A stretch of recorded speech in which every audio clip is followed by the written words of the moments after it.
कहानी उसका दुख। ये कहानी ऐसे मर्द की है जिसने अपने से कई साल छोटी लड़की को ब्याह किया था। जब वह विधुर आदमी दूसरी शादी करके आ रहा था तभी उसको अपनी पहली पत्नी की याद आ गई। ये बात वह लड़की भी जानती थी। इसके बावजूद वह अपने पति के आगोश में समा गई। क्यों? टैक्सी हिचकोले खा रही थी। कच्ची सड़क पार कर पक्की सड़क पर आते ही मैंने अपने माथे से पंडित जी द्वारा कसकर बांधा गया मुकुट उतार दिया। पगड़ी और मुकुट पसीने से चिपचिपे हो गए थे। बगल में बैठी सिमटी सिकुड़ी दुल्हन की ओर नजर घुमाकर देखा तो वह टैक्सी की खिड़की की ओर थोड़े से घूंघट से सिर निकाल कर अपने पीछे छोड़ आए बाबुल के घर की यादें अपनी भीगी आंखों में संजो लेने की कोशिश कर रही थी। मैंने धीरे से कहा, अभी बहुत दूर जाना है, मुकुट उतार लो। चूड़ियों की खनक हुई और इसी खनक के संगीत में उसने अपना मुकुट उतार कर वहीं पीछे रख दिया जहां मैंने मुकुट रखा था। चूड़ियों के इस संगीत ने मुझे दूर यादों में पहुंचा दिया। मुझे ऐसा लगने लगा जैसे मेरे अंदर कुछ उफनने लगा हो जो उबाल कर आंखों की राह बह चलेगा। आज से 15 साल पहले मैं इसी तरह सुनंदा को दुल्हन बनाकर ला रहा था। तब नैप का जोश था, उमंग थी, कुतूहल था। तब मैंने इसी तरह कार में बैठी लाज से सिकुड़ी दुल्हन का मौका देखकर चुपके से घूंघट उठाने की कोशिश की थी। वह मेरा हाथ रोककर और भी ज्यादा सिकुड़ गई थी। मैंने उसे अभी तक देखा ही नहीं था। मैंने चाचा जी की पसंद को ही अपनी पसंद मान लिया था। अब उसे देखने के लिए मन उतावला हो रहा था। सुनंदा को पाकर मैं फूला नहीं समा रहा था। वह भी खुश थी। भर पूरे परिवार में वह जल्दी ही हिलमिल गई। माँ उसकी तारीफ करते नहीं थकती थी। घर में जो भी औरतें आती वे अपनी बहू से उन्हें जरूर मिलाती थी। अपने 5 बेटों और बड़ी बहू का वे उतना ध्यान नहीं रखती जितना उसका रखती थी। सास ससुर की देखरेख, देवरनंदों की पढ़ाई की सुविधा जुटाना, मुझे कॉलेज में जाने के लिए कपड़े, जूते, किताबें तैयार कराना, नौकर चाकरों को अपनी देखरेख में काम कराना, ये सब जिम्मेदारी से करती थी। अगर मैं कभी शहर घूम आने या अपने दोस्तों के यहाँ चलने के लिए कहता तो वह धीरे से कह देती, ससुर जी को दवा देनी है, नौकरों से सब्जी की गुड़ाई करानी है, जानवरों को सानी पानी देना है। जेठानी जी अकेले कहाँ करा पाएंगी इतना सारा काम। मैं चली जाऊंगी तो सासुमा को तकलीफ उठानी पड़ेगी। आज नहीं, फिर कभी। उसकी ऐसी दलीलों को सुनकर मैं मन मसोस कर मुझे चुप रह जाना पड़ता। जोशी जी की पत्नी हमेशा ताना देकर कहती थी कि मास्टर जी, कभी बहू को तो यहाँ लाया करो। आपने तो उन्हें ऐसे छिपा लिया है जैसे हम नजर लगा देंगे। कॉलेज से मैं जब घर लौटता तो थक कर चूर हो जाता था। कभी भी तो 8 पीरियड पढ़ाने पड़ जाते थे। मेरी तकलीफ सुनंदा जानती थी। समय निकाल कर जिद करके वह मालिश करने लग जाती थी। एक दिन वह मुझसे नाराज थी। रात को बिना खाए ही सो गई। बात ये थी कि उसने उस दिन मेरे पास आकर कहा था, पति जी, एक बात कहूं, अगर आप मानोगे तो तब कहूंगी। वह बड़ी ही मासूमियत से बोली थी। वह अकेले में मुझे पति जी कहती थी। मैंने प्यार से कहा, कहो तो सही, पहले मानूंगा कहो। वह बोली, अच्छा बाबा, मानूंगा। मैं बोला, मुझे कुछ ज्यादा पैसे चाहिए। उसने कहा, किस लिए चाहिए ये तो बताओ। अब यह मत पूछो, तुम्हें अपने आप पता चल जाएगा। मुझे 300 रुपए की जरूरत है। वह बोली, जब तक तुम वजह नहीं बताओगी पैसे नहीं मिलेंगे। मैंने भी अपना फैसला सुना दिया। इसके बाद वह रात को मुझसे नहीं बोली। सबको खाना खिलाकर वह बिना खाए ही सो गई। दूसरे दिन मांझी को सुनंदा से कहते हुए सुना, क्या बात है जसौली हरी? वह हंसी को साथ लेकर नैनीताल नंदा देवी देखने ले जाने वाला था, अभी तक तैयार नहीं हुए। पैसों का इंतजाम नहीं हो पाया मांझी। अगर आप थोड़ा पैसों की मदद कर दें तो मैं उनसे मांग कर आपको दे दूंगी, नहीं तो बच्चों का दिल टूट जाएगा। वे 1 हफ्ते से कितने बेचैन हैं। कहते हुए वह मांझी की ओर याचना भरी नजरों से देख रही थी। ऐसा था तो अभी तक क्यों नहीं कहा? मैं तो सोच रही थी कि शायद तुम्हारे जाने का प्रोग्राम बदल गया है, माँ बोली। मांझी, मैंने सोचा कि उनसे कहकर, मुझे देखकर वह चुप हो गई। मैं कॉलेज जाने की तैयारी कर रहा था। सास बहू की बातें मेरे कानों में पड़ी। तो मैं उनके पास पहुंचा और जेब से पैसे निकाल कर सुनंदा को थमाते हुए बोला, अरे भाई, पहले ही कह दिया होता। वजह तो मैं पूछ ही रहा था।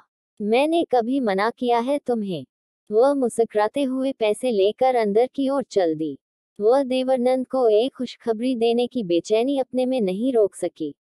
देवर व नंद से इतना लगाव देखकर मुझे उससे और भी प्यार हो आया। हमारी खुशहाल जिंदगी के 2 साल बीत गए। इस बीच हमारी गोद में एक नन्हा मुन्ना भी आ गया। बच्चे की जिम्मेदारी मांझी ने अपने ऊपर ले ली थी। वे ही उसे नहलाती धुलाती, देख रेख करती। सुनंदा केवल अपना दूध पिलाने और रात को पास में ही सुलाने की ड्यूटी निभाती। सब ठीक ही चल रहा था। बोझ का एहसास तो तब हुआ जब 4 साल और 2 साल के फर्क में 2 लड़कियां और चली आईं।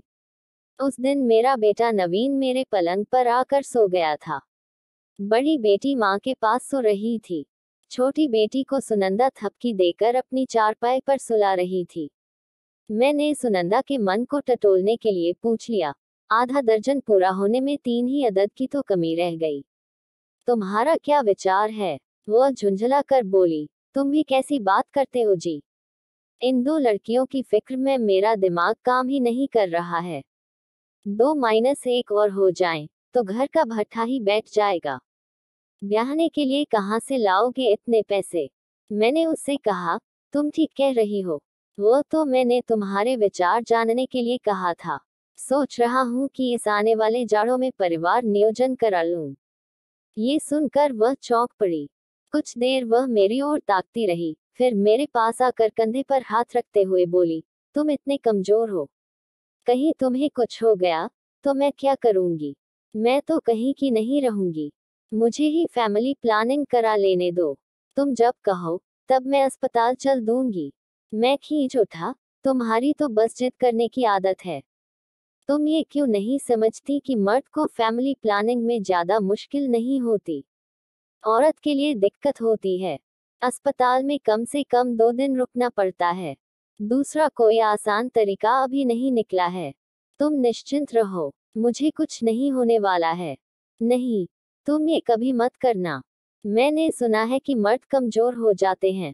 मैं सारी तकलीफ झेलने को तैयार हूँ, पर तुम्हें ऑपरेशन नहीं कराने दूंगी। उसके मासूम चेहरे को देखकर मुझे हाँ कहने के अलावा और कोई चारा नहीं दिखा। 3 महीने भी नहीं गुजरे थे कि सरकारी आदेश आ गया। 2 बच्चों से ज्यादा जिनके बच्चे हैं।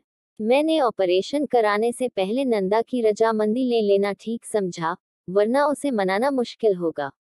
इन दिनों वह बच्चों को लेकर रामगढ़ गई हुई थी। जब उसे मालूम हुआ कि मैं ऑपरेशन कराने वाला हूँ, वह दौड़ी दौड़ी चली आई। मेरे समझाने पर भी वह नहीं मानी। ऑपरेशन की ड्रेस पहनाकर जब नर्सें उसे ऑपरेशन रूम में ले जा रही थी, तब मेरा कलेजा काटने को आ रहा था। मैं अपने को धिक्कार रहा था कि मैं उसे क्यों अस्पताल ले आया, क्यों उसकी बात मानी। ऑपरेशन रूम से बाहर लाने में तकरीबन आधा घंटा लगा होगा। मुझे वे पल घंटों लंबे लगे। स्ट्रेचर पर सफेद कपड़ों में उसे बेहोश देखकर मुझे एक बारगी रोना सा आ गया। गला ऐसा भर आया मानो कोई गला घोंटने लगा हो। बेहोशी में कराह के बीच उसका पहला साफ शब्द था, पतिजी। 3 साल बाद शादी की 13वीं सालगिरह की मनहूस आखिरी रील चल रही थी। इस रील के प्रमुख पात्र थे। मैं नायक था, नायिका सुनंदा थी और खलनायक खुद ऊपर वाला। खलनायक को सुनंदा का मेरे पास रहना अब नागवार सा लगा। फिर क्या था, उसने उसे मुझसे छीनने की साजिश रच डाली। चिनगारी बुझने से पहले खूब रोशनी करती है न। ऊपर वाले ने सुनंदा की जिंदगी का भी यही सबसे अच्छा सुनहरा साल चला दिया। उसका छोटा भाई अपनी दीदी से मिलने आया था। सुनंदा अपनी खुशी को नहीं संभाल पा रही थी। अंदर बाहर इधर उधर वह तितली सी फुदक रही थी। रात को जब सब लोग मेरे बेडरूम में रेडियो के गानों के बीच गपशप में मशगूल थे, तो सुनंदा ने मुझसे अपनी तकलीफ जाहिर की, आज मैं खाना नहीं खा सकी। मेरे जबड़े में बहुत तेज दर्द हो रहा है। ज्यादा बोलती है न, इसलिए जबड़ा दर्द करेगा ही। मैंने बात हंसी में टाल दी। सुबह अपने भाई को विदा कर वह मेरे पास आ रही थी। आते ही वह सिसकियों से भर गई। आखिर इतना दुख वह कब से अपने में रोके थी। मैं हैरान रह गया। शायद भाई की जुदाई हो, पर ऐसी कोई बात न थी। उसका रोना शारीरिक दुख था। वह अपना मुंह पूरी तरह नहीं खोल पा रही थी। जबड़े दर्द के साथ साथ कसते चले जा रहे थे। मात्र उंगली डालने लायक जगह बची थी। मैं सहम गया। उसने मुझे छुट्टी लेकर अस्पताल चलने को कहा। मैं तुरंत उसे लेकर डॉक्टर मेहरा के प्राइवेट अस्पताल को चल दिया। राधा भाभी को भी अपने साथ ले लिया। डॉक्टर मेहरा ने देखा और पूछा, कहीं चोट तो नहीं लगी है? सुनंदा ने सिर हिलाकर जवाब दिया, नहीं, कहीं की या ब्लेड तो नहीं चुभा था? जवाब था, नहीं। इधर महीने भर के अंदर कोई ऐसी बात याद करो कि तुम्हारे शरीर से खून निकला हो या शरीर में कुछ चुभा हो या फिर तुमने किसी पिन, सुई जैसी किसी चीज से दांत खुरचा हो। कुछ देर सोचने के बाद उसने ही कहा, कुछ याद नहीं पड़ता। मैं डॉक्टर के चेहरे को पढ़ने की कोशिश कर रहा था।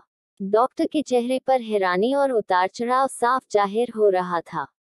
डॉक्टर बोला, ऐसा नहीं हो सकता। जरूर कुछ न कुछ हुआ होगा जो तुम याद नहीं कर पा रही हो। बिना चोट के तो यह मुमकिन ही नहीं है। फिर डॉक्टर ने मेरी ओर देखकर कहा, मुझे टिटनेस का डर लग रहा है। आप इन्हें जितनी जल्दी हो सके सरकारी अस्पताल में भर्ती करा दे। बीमारी का नाम सुनते ही मेरे पैरों की जमीन खिसकने लगी। मैं घबरा गया और उनसे पूछा, डॉक्टर साहब, कहीं खतरा तो नहीं है?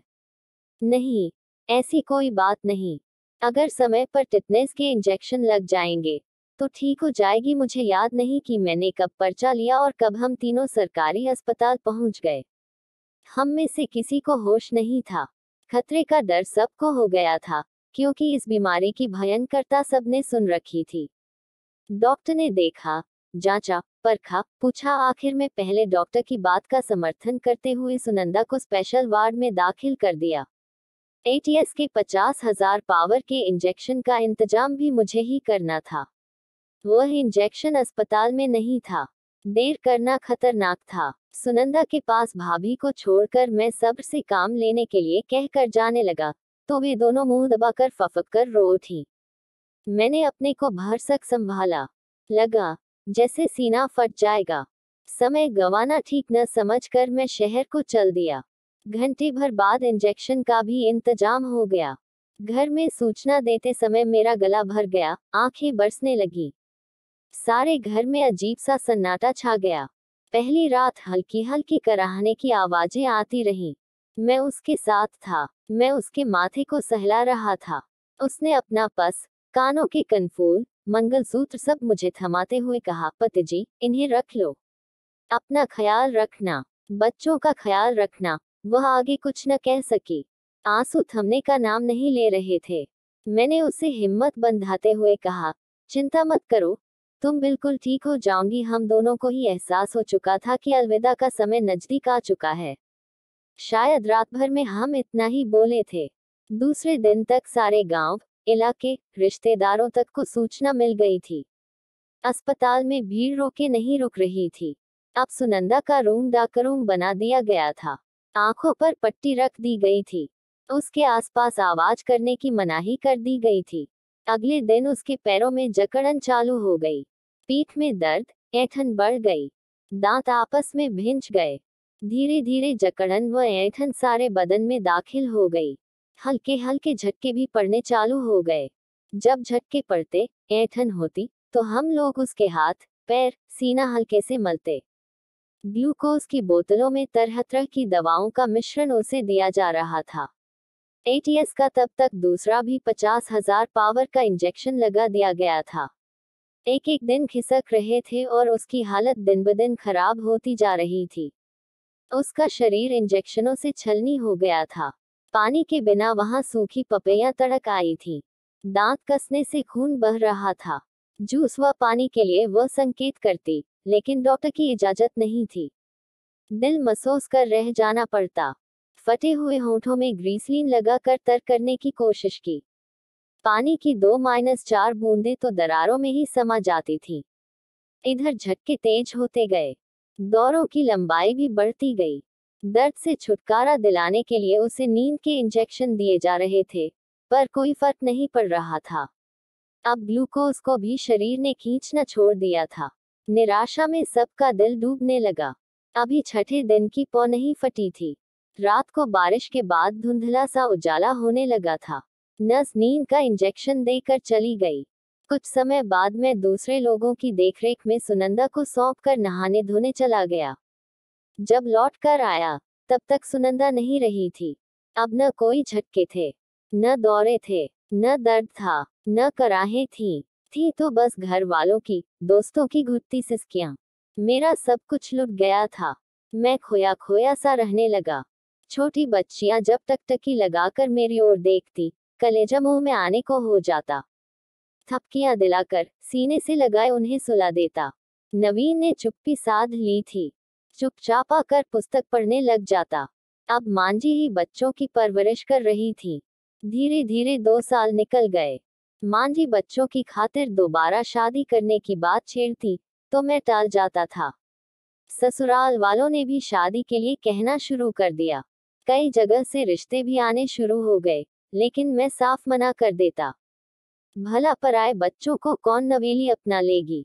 सासू जी को शादी के लायक अपनी बेटी की उतनी खुशबू की चिंता न थी जितनी मेरी और मेरे बच्चों की।